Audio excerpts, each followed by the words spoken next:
Two more bits of paper? I might get more after, so sorry. Alright. Can you shut the door behind you? Why? Because I'm recording and I don't want to make too much noise. Sorry about that. Hello and welcome to this 22nd episode of A Grand Tour with my great-great-granddad. My name is Ed Hill, and hopefully by now, if you've listened before, you'll know that this podcast revolves around the journals of my great-great-grandfather, William Scott. Actually, William Mowbray Campbell Scott. For some reason, I often forget the Campbell bit in his full name. I often just refer to him as William Mowbray Scott, but it's actually William Mowbray Campbell Scott. Anyway, this podcast is about his journals written in the 1840s, about his journeys around Europe and then the rest of the world, particularly Mexico, as an engineer in what was the pioneering days of steam. So his work really is very much related to the introduction and use of early steam-powered mechanisms, particularly in the early part of the journals, or the first journal, A Trip to Italy, where he works as a train driver on one of the very, very earliest railways in Italy. Actually, it's the second earliest railway. And I've been doing a little bit of research recently. It seems that this was not that uncommon because really locomotive technology at that time was mainly British made. Certainly in Europe anyway, these engines were being exported to Europe, and it wasn't that unusual that they would also, as part of the export package, as you would say, would have English or British drivers accompanying them to their location, wherever it would be around the world. So just going to say the usual thing, that if you want to engage with me on social media regarding the podcast, then you can look me up on Twitter, or as it's now called, X. Not inspiring name, is it? Oh dear. Anyway, X, as it's now becoming known as. I wonder if it would be a situation a bit like Hoover and vacuum cleaners, that one and the two become the same, and so Twitter will always be what people refer to X as anyway. You know, the brand name becomes more important than the product. Sorry, I'm getting sidelined. Sidelined into brand promotion, which I didn't expect. So, yes, the account on Twitter, let's call it that for the moment, it's still the universally accepted nomenclature. I can never say that word. Nomenclature. Name for the social media interaction service. It's Scott of the Historic, and that's at 3G Grand Tour. So that's the number 3G Grand Tour. And it's great to get some feedback from people on there. Recently there's been some people getting on there and saying a few things about the podcast, which has been very nice. And as I said before, it's probably the easiest way to talk about the podcast. Just to say the usual thing, these podcasts are available on pretty well every podcast platform out there. So iTunes, Spotify, Amazon Music, all those ones that it gets distributed to. Any of those you wish, and there's the actual Acast site on which it's posted on as well. So yeah, if you Google A Grand Tour with my great-great-granddad, then that will come up these days at the top of the search engine results. There is a Mastodon account, that's at scotted@universadon.com. I've just started an Instagram account, and that's Ed's 3G Tour, and that's Ed's with 2 Ds, so EDDS, number 3G Tour, Ed's 3G Tour. That's the Instagram account, but I have to say, probably not worth going on there at the moment because I haven't really posted anything much yet, but I hope to put a bit on there. And The podcast is also distributed to YouTube as well, so there is a YouTube channel. Basically, the episodes get posted up there as audio files, so you can listen to it as a podcast on YouTube, but I'm hoping to start doing a little bit more visual stuff on that channel as well. Again, if you Google it or put that into the search engine or into the YouTube search engine, Grand Tour with my great-great-granddad, that should come up alongside all the hilarious exploits of Jeremy Clarkson and James May et al. On their Amazon Prime Grand Tour multi-million pound television programme. Hopefully you'll see my one on the list of things available as well. This is not a multi-million pound production, as you may have realised.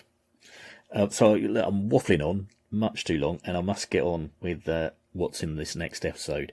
So William is continuing his journey from Milan to Genoa, where he's going to inspect these imported railway locomotives that have been sent from the United Kingdom to Italy, and they're being imported into Genoa, and then they're going to get transported to Milan by road. So basically he's continuing this journey, and he's going through Pavia, which is a quite big city on the way in between Milan and Genoa, and then he ends up in Genoa. So in this episode, again, a bit like the previous episode, my explanation of things is sort of dominated by two major things on this journey. One is Pavia and the other one is Genoa. And I think, if I remember rightly, later on in the journals, he writes about Genoa again in more depth. In this one, he doesn't go into a huge amount because he says, I'm busy attending to the engines. But I'm sure, as I say in the podcast, I'm sure he must be looking at some sort of reference book to talk about Genoa in the way that he does. Bearing in mind, as I have to quite often say, these journals, in the first two volumes of them, are being written about 4 years after these events have happened, because they're actually being written while he's in Mexico. So he's actually writing these in about 1844, writing about 1840. And so I'm sure he has some sort of reference book with him, or whether he had notes. That's why he manages to divulge quite a lot of sort of historical information about Genoa and stuff. So basically that's where we begin. It's basically him continuing his journey, talking about Pavia on the way to Genoa. I do hope you enjoy this next episode. And once again, thanks for tuning in again if you're returning to the podcast. And if this is the first time you're listening to it, I hope you enjoy it, and I hope it encourages you to listen to the previous episodes. And that includes an introduction episode which explains more about the history of the actual journals in my family and how they were passed down my family and how I prepared them for the podcast. Well, let's join William again on the road to Genoa.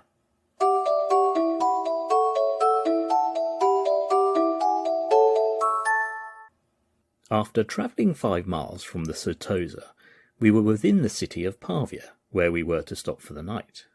Pavia, once the capital of Lombardy, though shorn of its ancient splendour, still offers considerable interest to the traveller. It boasts no less than 3 colleges, the Borromeo, that's the Collegio Borromeo, the Caccia, and the Ghisleri. The first, on which no expense has been spared, is a fine specimen of the architecture of that period, 1570. Spacious and imposing externally, the interior does not disappoint the expectations raised. The great hall is a truly splendid room, and decorated with frescoes in the first style of art by Zuccari. So that's Federico Zuccari, 1540 to 1609. The frescoes represent scenes from the life of St. Charles Borromeo, its founder, whose memory is not less venerated at Pavia than it is in Milan. The building is certainly highly honourable to the munificence of its projector and founder. It contains an excellent library, a botanical garden, and extensive apparatus for the study of chemistry, astronomy, etc. Just to mention the Borromeo and Ghisleri colleges, they're still around today, and they are 2 of the oldest colleges in Italy. The Cathedral of Pavia is built in the Gothic style of architecture and is a very ancient building, but has undergone considerable repairs within the last few years. In this church they pretend to point out to the visitor the tomb of St. Augustine, but at this day there are few persons of any knowledge who would believe it. The tomb at any rate is a curious and interesting work, richly decorated with innumerable bas-reliefs, and nearly 100 statues, and bears evidence of having been executed in the latter part of the 14th century. They also show you an old pole with an iron point, and recite a long but rather unsatisfactory story that this was the lance of the celebrated Roland. So he was a famous military leader dating back to the time of Charlemagne. Indeed, in this cathedral they are more ambitious to put forth claims to the possessions of antiquities than they are of being scrupulous in respecting their authenticity. The high altar of this cathedral is in very good taste, as it is also dedicated to the Virgin. The chapels and altars are numerous, and contain many ancient paintings and sculptures. The number of ancient monuments is also considerable. It is a building in which the antiquarian has ample scope for observation and conjecture, and the general effect of the edifice is solemn and pleasing. The Church of St. Michael is also an ancient building and has some bas-reliefs on its front. The interior is also decorated with some curious frescoes and are the works of a native of Pavia of the name of Giotti. There is also a noble bridge over the river Ticino, built in the latter part of the 14th century. This bridge is built of granite, and upon a plan of which we see few, if any, of that material. The road is covered with the same material, and its great inconvenience has been felt of late years, as the arches that cross the roadway are so low. In fact, out of our 6 locomotive engines for the Milan and Monza railway that we had to transport, we were obliged to go round by Turin, Novara and Buffalora with 5 of them. The streets of Pavia are in general broad and straight, and the houses good. Of the public buildings, the most remarkable are the ecclesiastical ones. The trade of Pavia is small, the principal branch of manufacturing industry being silk weaving. There is also excellent cheese made in the neighbourhood. Population 26,000. The city of Pavia is also the capital of a province of the same name, which is bounded by the province of Milan and Lodi. The Duchy of Parma and the Ticino River, which separates it from Piedmont, marks one of the boundaries. Its superficial extent is 320 square miles. The surface is generally speaking level, and it is remarkably fertile, so much so that it is frequently called the Garden of Italy. Population 117,500. Leaving Pavia by the bridge over the Ticino, we traversed level country for several miles, which was pretty thickly inhabited. The villages are very neat and frequent. They were in general surrounded by beautiful gardens and orchards. On our journey we passed through Voghera and Tortona, towns of considerable size and well built. In the afternoon we crossed the Apennine Mountains. These are neither so steep nor so lofty as the Alps. They are covered to the top with trees, particularly chestnut trees, the fruits of which in this district is the principal food of the inhabitants. On the Apennines are some pretty large valleys and some picturesque lakes. Immense fragments of detached rocks are frequent in many places. But wherever there is the slightest chance of the soil appearing again, there has the hand of man been at work.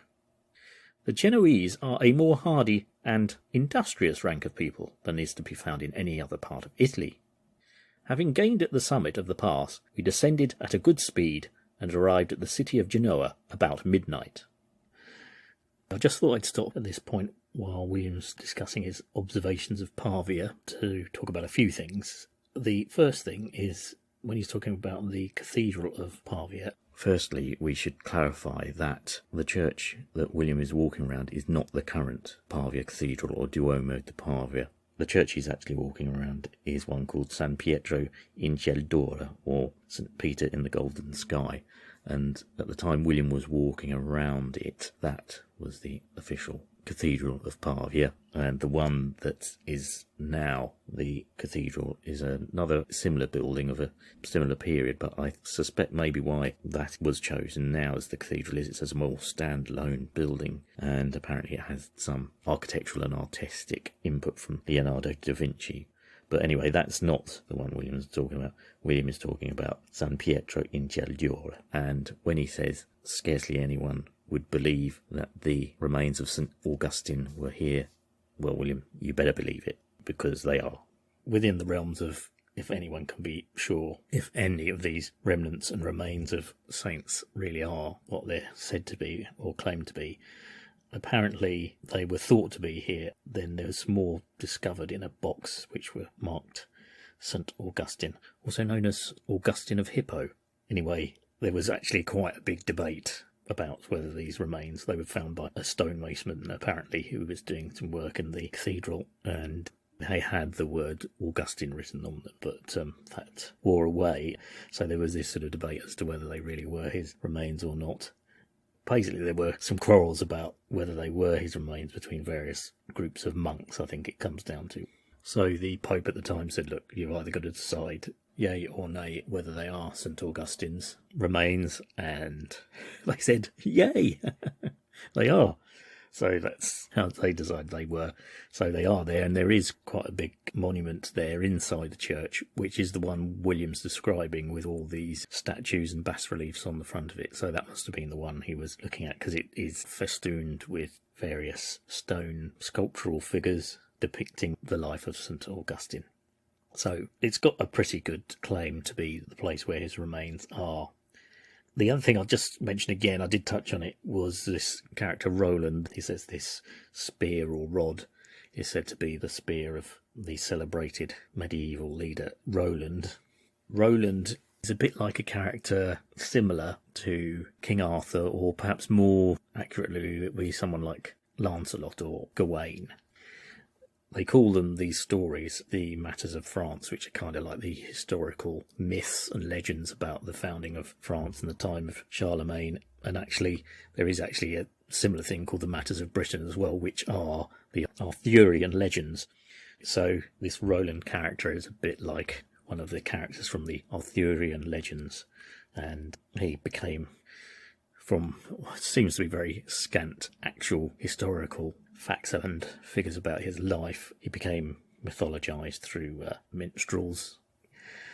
I don't know if that spear is still in the church there. There's a site where he had a sword called Durandal, I think it was, something like that. Rather like Excalibur.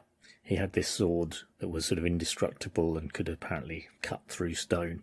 Anyway, there's a picture of it supposedly lodged in the stone of a sort of cliff somewhere in Italy near here, rusting away, and it's said to be his sword, his magical sword, but probably not. Anyway, so yeah, very similar kind of characters really, very sort of similar stories to those found in the Arthurian legends. The last thing I was just going to talk about was the Apennines, which William talks about, this mountain range. Of course, if you look at the map of Italy, the Apennines are basically the mountain range that runs right down the middle of Italy, pretty well from the north all the way down to the south. And in the region where he is, of course, they're quite close to the Alps, so they sort of connect to the Alps and then continue down the length of Italy. As William says, they're not as high as the Alps, and they're generally not, although there are a few snow-capped peaks, they're not as snow-capped as the Alps would be, but very rich in flora and fauna. In fact, they are still home to the Italian wolf. So there's a few Italian wolves who still live in the Apennines, and the Italian brown bear as well, known as the Marsican bear. So there's a few of those still living in the woods of the Apennines as well. And of course, wolves were famous in the story of the founding of Rome. Romulus and Remus were meant to have been raised by a female wolf. A bit like Mowgli in the Jungle Book, I suppose. Sorry, yes, there was one last thing I did want to touch on here. This bridge that William talks about over the Ticino River, it's actually called the Ponte Coperto or Vecchio, but Coperto means covered bridge. And there is a bridge there now, but the bridge that's there now was built really as a sort of copy of the one that William's looking at. It's an interesting design of bridge, as William says, because it has the stone bridge bit part of it going, but then there's this covered bit. The actual walkway is covered with almost like a cloister really, and a roof, and that's why William said it was inconvenient, because they couldn't actually get the steam locos over it to transport them from Genoa to Milan, so they had to go a long route around, or a longer route around, to get them to Milan. But the bridge that's there now is a similar design, because unfortunately the one that William's looking at, which was built around, I think, the 14th century, so was this kind of medieval bridge, that was actually badly bombed in the Second World War. And so after the Second World War, they decided the best thing was to demolish the rest of it, and then they rebuilt this copy of it, but it's not exactly a copy. There's fewer arches. I think the original one had 7 arches going over the Ticino River. The newer one has 5, but it does have this covered architectural bit over the walkway of it, and actually in the middle of it there's a kind of little chapel as well, which was also on the original. So as you get about halfway over there's a little church or chapel where you could say a little prayer and then continue your journey to the other side of the river. But the one that's there now, the Ponte Caperto, looks pretty similar to the medieval one, but it was actually completed in about 1950, I think. So that's it. Just thought I'd fill in a little bit more background about some of those things that William's discussing in Pavia.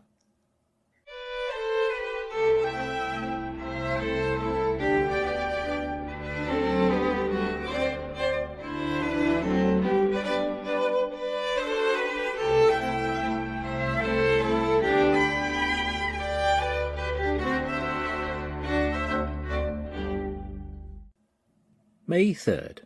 As I had a great deal of business to attend to during my 3-day stay in Genoa, I had not an opportunity of seeing so much of this fine and ancient city as I should have wished. But I will endeavour to describe it as well as I am able from the slight observations I was able to obtain.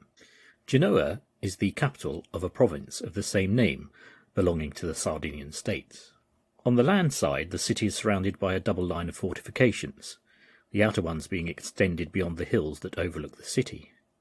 The harbour is enclosed and made secure by 2 moles, the city laying in a semicircular form around it.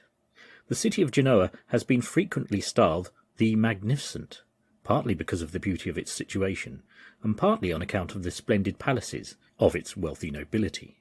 From the sea, Genoa presents a most imposing appearance, but notwithstanding its numerous and splendid palaces, it can scarcely be pronounced really beautiful, for, in consequence of its confined site, and it being built on a declivity, that's downslope, the streets are frequently narrow, and so steep that but a few of them can be passed in carriages or on horseback.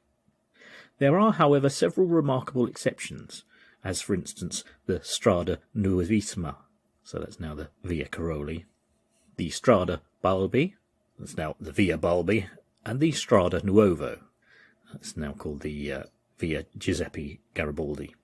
These streets possess both regularity and beauty. The edifices, or rather palaces, are built of fine marble, which they are fortunate enough to obtain in large quantities from the neighbouring quarries. These buildings display not only the attractions of architecture, but as I was informed, the interiors are richly ornamented with paintings and sculptures by the first masters. The principal of those palaces are the Durazzo, Doria, Serra, Locari, Carrega and Balbi. The Palazzo del Signore, so that's now known as the Palazzo Ducale, or Ducale. The Palazzo Ducale is a fine building, and was the residence of the Doge of Genoa in the days of its independence and republican greatness.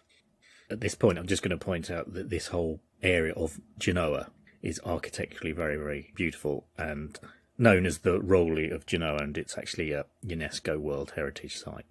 And that word Doge is like the elected ruler of the Republic of Genoa at the time. It's just Doge is just a term as a sort of president, something along those lines. The arsenal is situated near the Doge's palace, and is pretty well stored with munitions of war. It also contains many ancient military and naval trophies. Over the principal gate is placed the rostrum or head of an ancient Roman galley. It is supposed to be the only one extant in a complete state. It resembles the head of an ox, and certainly has the appearance of a venerable relic of former days. The Cathedral of Genoa is considered a chef d'oeuvre in architecture. I think, as we've said before, that just means masterpiece. The Cathedral of Genoa is considered a chef d'oeuvre in architecture by the inhabitants of that city, and it certainly is a most splendid building. Whether we consider its external magnificence or its interior decorations, its altars are superb in every respect, glittering in gold and gems, and formed of the rarest and choicest marbles. Its numerous chapels ornamented with choice sculptures, the beautiful stained glass that fills its windows, and its pavements of many colours are of rare workmanship. All conspire to render this edifice worthy of the pride and glory of the Genoese. The Church of Annunciation, the Basilica della Santissima Annunziata del Vestato, I think we'll call it the Church of the Annunciation, The Church of Annunciation is also a very elegant building, rich in the choicest works of art. That of the Carignano, again the Basilica of Santa Maria Assunta de Carignano, is also entirely built of marble, and was erected at the expense of a private citizen of the name of Sauli. He was called Bendelli I Sauli. His grandson also erected another monument of equal magnificence, the bridge of the same name, which is of great height, connecting two hills, and forming the most favourite promenade of the inhabitants, and not without reason, for there are some most splendid views to be obtained from it. I do remember trying to find out more about this, and I don't think it's there anymore, this particular bridge and sort of pathway he's discussing here, but it's possible if I went to Genoa I might be able to identify it, but I think it may have been demolished since William's time. There are very few fountains for public use, but they abound in the private homes, scarcely one of any size being without one. The great hospital for the sick and infirm, and the Albergo de Poveri, or poorhouse, are fine, large and commodious buildings. The harbour of Genoa is in the form of a semicircle. It is enclosed by two moles or piers, Il Molo Vecchio, or Old Mole, on the east side, and Il Molo Nuova, or the New Mole, on the west side. In the centre of the larger is a smaller one, which is used for refitting and preserving the national galleys. Two towers are erected on the moles. One is a lighthouse, and the other for the defence of the harbour, which would be about their ears in less than an hour, if one of Her Majesty's large steamers or line of battleships were laid alongside it. Rule Britannia, Britannia rule the waves. The principal public walks are the quay, the square of Aqua Verde, the walls of the harbour, and the alleys or groves of Aqua Sola. Genoa is a considerably busy place, but nothing to what it was during the Middle Ages. Its chief exports are olive oil, grain, raw silk, and various sorts of fruit.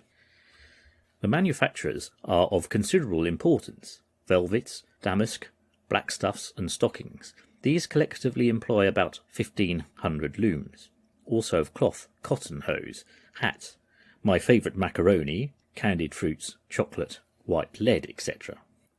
White lead, basically, it's a kind of white powder, a sodium carbonate, I think they describe it as, that is a sort of lead that they used to put in paints, and it was used as an additive for various things as well, putty and things like that.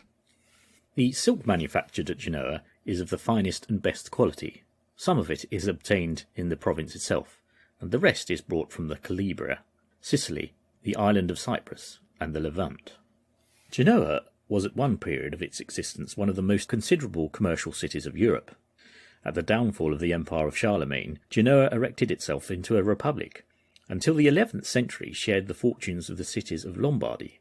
In 1174, Genoa possessed Montserrat, Monaco, Nice, Marseille, nearly the whole coast of Provence, and the islands of Corsica and Elba.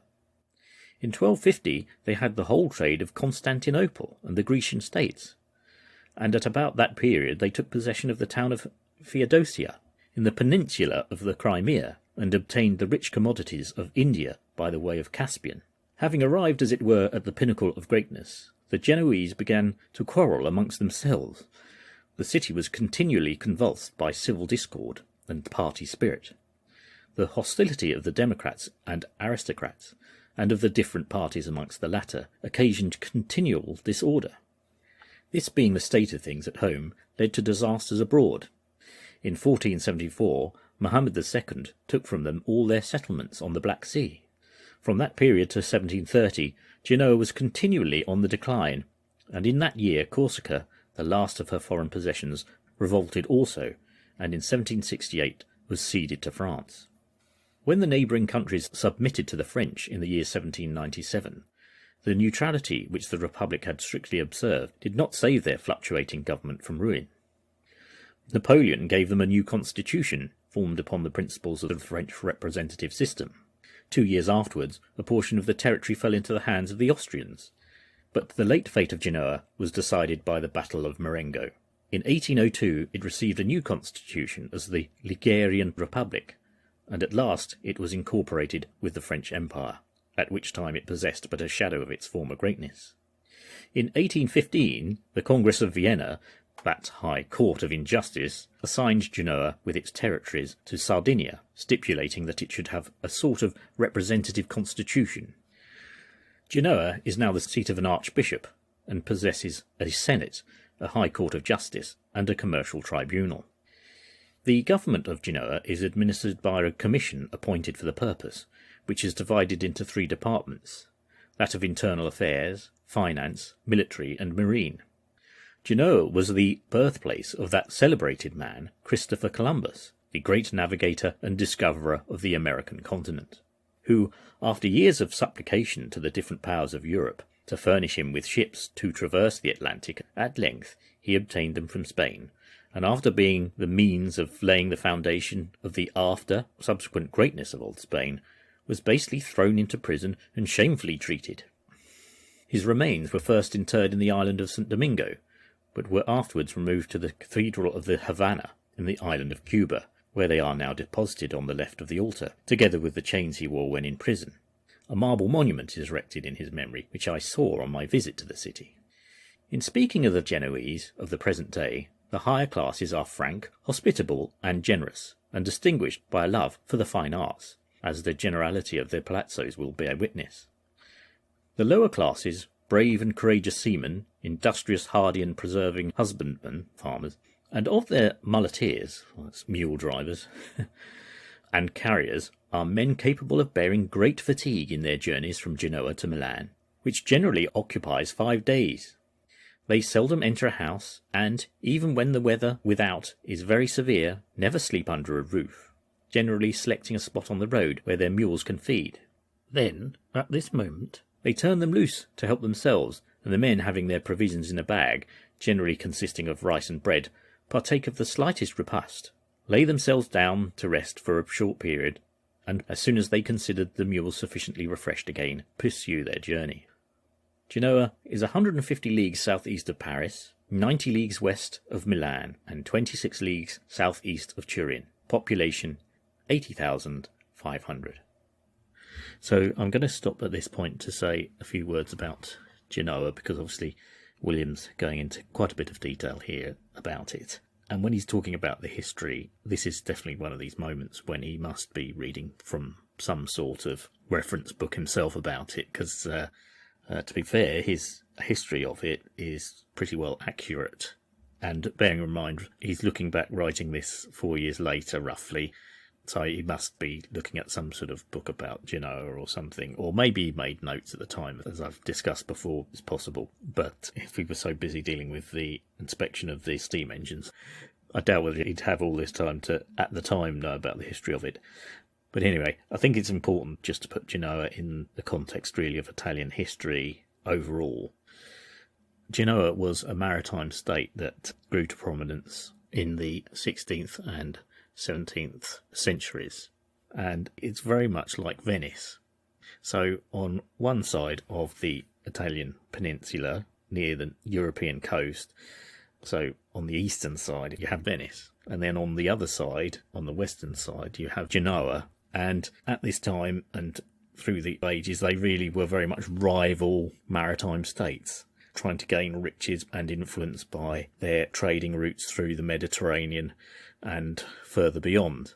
And ultimately, I think it would be fair to say that Venice came out on top, was a sort of richer state, and that's possibly because of its location being a bit closer to Greece and that eastern side of the Mediterranean, and then trading into Turkey and beyond.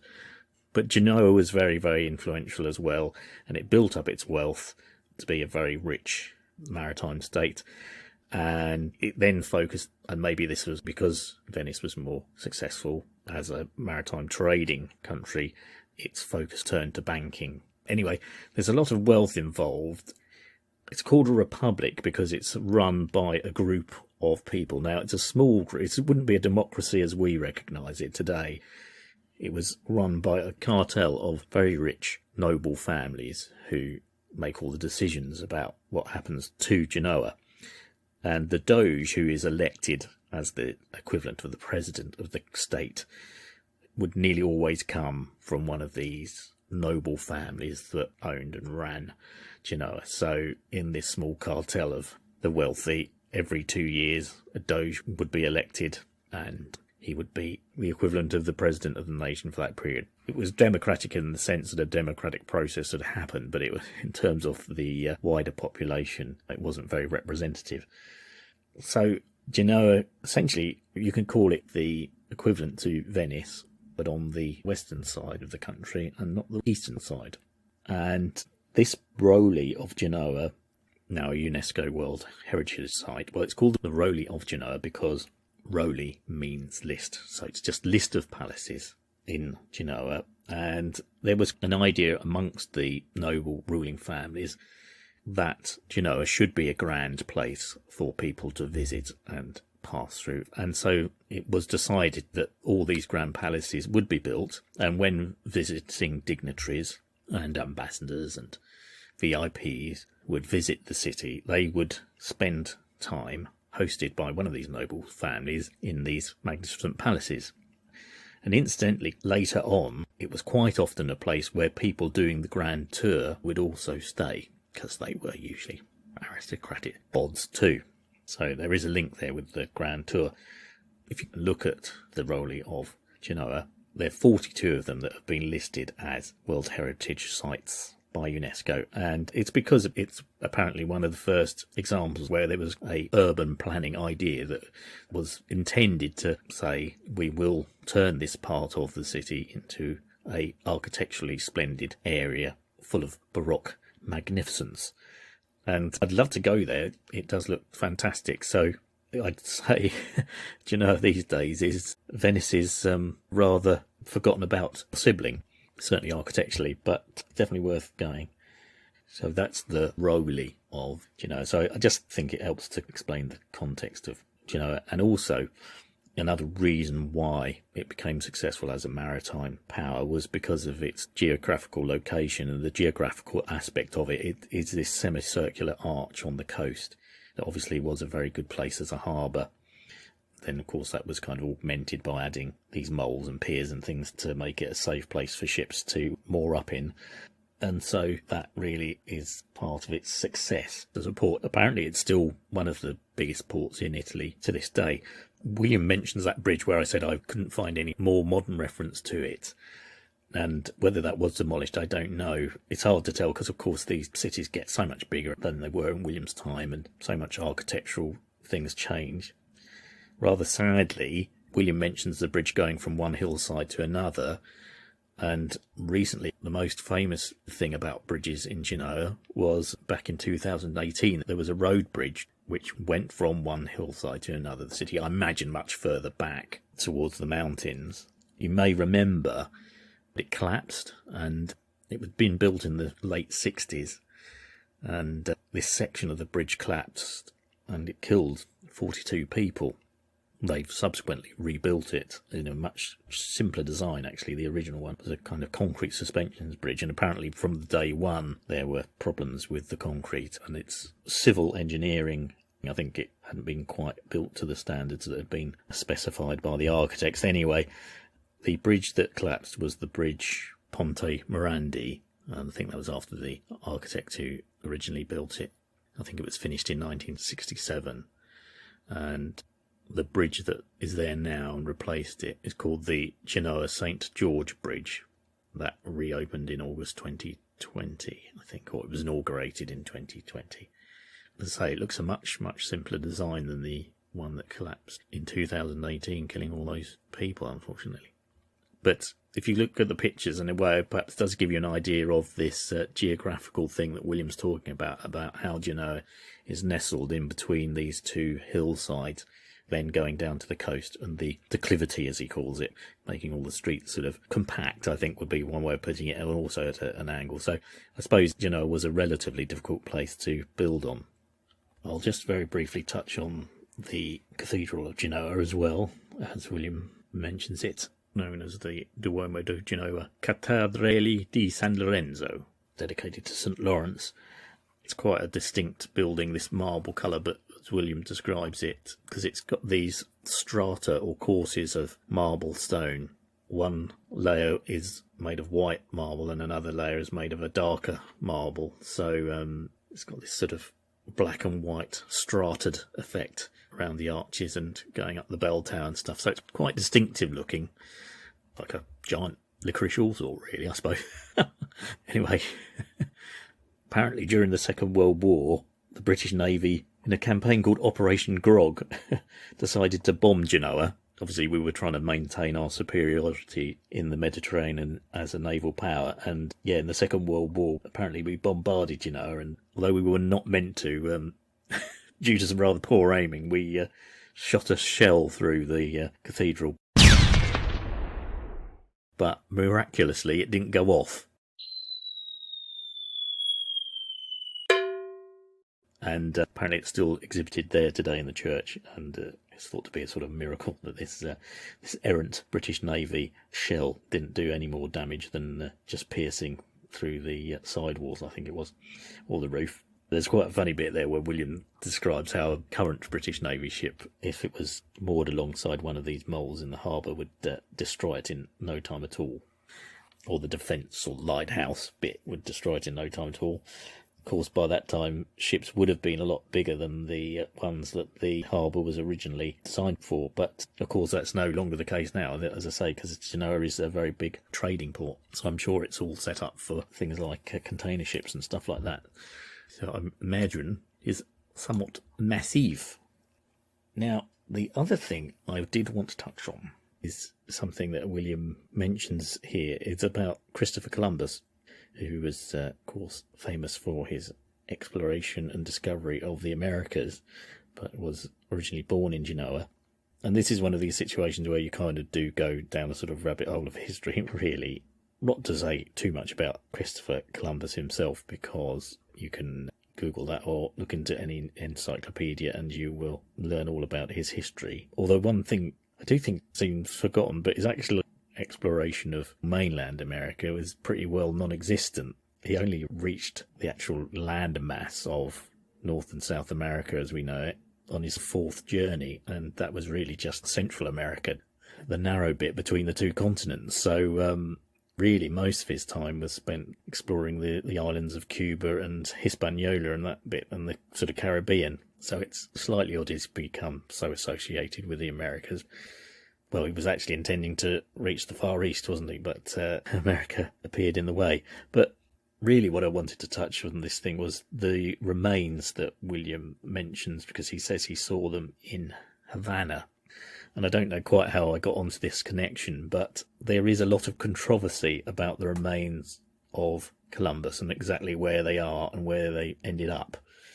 Now, when he first died, I think most of them were buried in the Cathedral of Seville, but Columbus himself, along with his son, requested that he be buried out in the Americas. So they were then exhumed, I think is the word, and then they were taken to San Domingo on the island of Hispaniola, which is now the Dominican Republic, and they were buried there for a while. And then when the French acquired San Domingo, the remains were then moved to Cuba, to Havana, and this is where William says he saw them.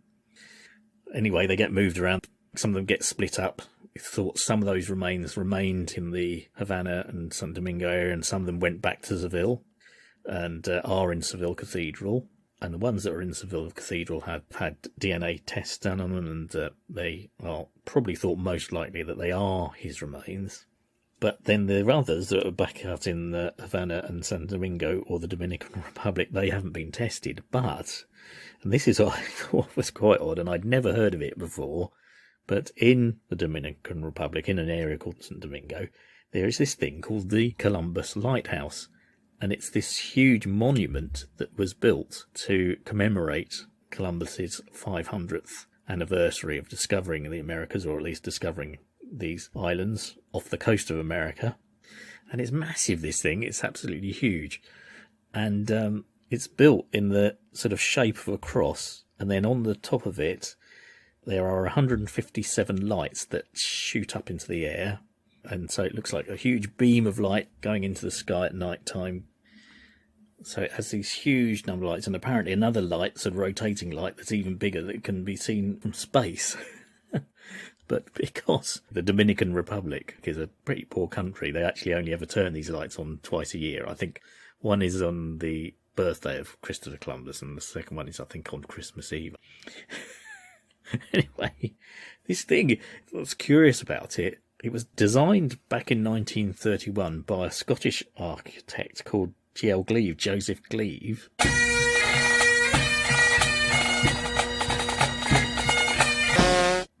But it then doesn't actually get built and completed till about 1992. It has this sort of long history where they start trying to build it and then run out of money, and because all the nations of the Americas were meant to contribute to this thing to get it built. And, you know, you can imagine some of them did and some of them didn't. You know, the USA did, but then others don't. So this leads to this rather stop-start construction over all these years. It eventually gets built. And I don't know, it's just a real curiosity. For the rest of his career, Joseph Gleave goes on to carry on as sounds a bit unkind, but everyday architect, designing, let's say, not quite so auspicious or impressive structures like libraries and hospital wings and public buildings, council offices and that in Scotland. I can't say that his later buildings were quite as impressive as this Columbus Lighthouse. Apparently, the competition, which was run way back in 1931, about 400 entries were put in, including those by very famous architects like Frank Lloyd Wright. But old Joseph Gleave's one was the one that won and was the one that was eventually built. And inside it, it's kind of like a grey building, very austere looking, I would describe it. I think it's mainly made with sort of a concrete facade, so there's sort of panels of concrete. But inside it, there is a museum, and it also houses a altarpiece, which are meant to contain the remains of Columbus. So I think it's probably about half his body. Whether it's the top half or the bottom half, I don't know. They haven't actually done DNA testing on these remains that are in the Dominican Republic. So this is the thing. This is sort of dispute where his remains are. They've sort of scientifically proven that the bits and bobs of him that are in Seville are him, but we don't know whether the ones in the Columbus Lighthouse really are. I think they could be. Quite interesting that William mentions he sees them in a memorial in Havana, because there's not a huge amount known about that. So William confirms that they were at one time in Havana. They could have easily got moved back to San Domingo anyway. And I just think it's curious that this thing is built, and apparently it's in a fairly dodgy area of San Domingo as well. So put it this way, if you're going there as a tourist, keep your wallet close to your chest. But it's this huge thing that, you know, as I say, the lights supposedly can be seen from space. I just thought, you'd never hear of that. And this sort of connection with this Scottish architect as well. Whether it's worth a visit, I don't know. As I say, it's built on the shape of a cross. Inside it is this area where there's a shrine, slightly more old-fashioned memorial where the actual remains are preserved. And apparently once a year, the remains get taken out and are displayed behind a glass screen. Probably at that time, maybe to coincide with Columbus's birthday. All this to herald Columbus, who really, most of his journeys did involve this area of the Atlantic, I suppose you'd call it, the Atlantic Ocean and the Gulf of Mexico, and not so much the actual mainland mass of America itself. And of course, the legacy of Columbus is very controversial. Disease, genocide, you could call it. Certainly, he has a very mixed and not sometimes favourable reputation as a governor of the area that he discovered, in terms of the subsequent things that happened, particularly to the indigenous people of the area after his involvement with discovering them. They weren't discovered, were they? They were always there. He just visited from Europe for the first time. Google the Columbus Lighthouse and you'll see this really quite curious building. So I just wanted to touch on it because of the remains, and as I say, it is quite interesting. William refers to seeing them in Havana, but then they subsequently had this very complicated history.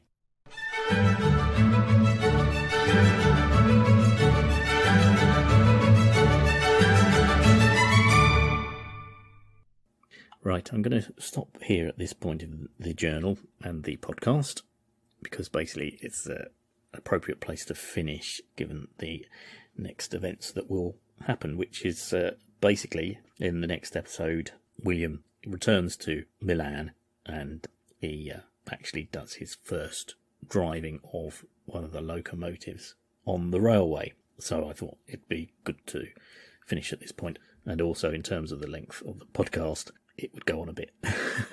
So this episode is a bit dominated by Pavia and Genoa and the things relating to it, and Christopher Columbus. As I say, you do get taken down these rabbit holes of history at times, but there we are. That's the joy of doing the podcast, because it does send you down all these avenues aside from the ones that William's specifically talking about sometimes. So just really want to wrap it up. As I said before at the beginning of the podcast, you can contact me through all the ways on social media that I mentioned, such as Twitter, Scottish the Historic at 3G Grand Tour, etc., etc. Actually, there's a Facebook page as well, which is at Grand Tour with my great-great-granddad.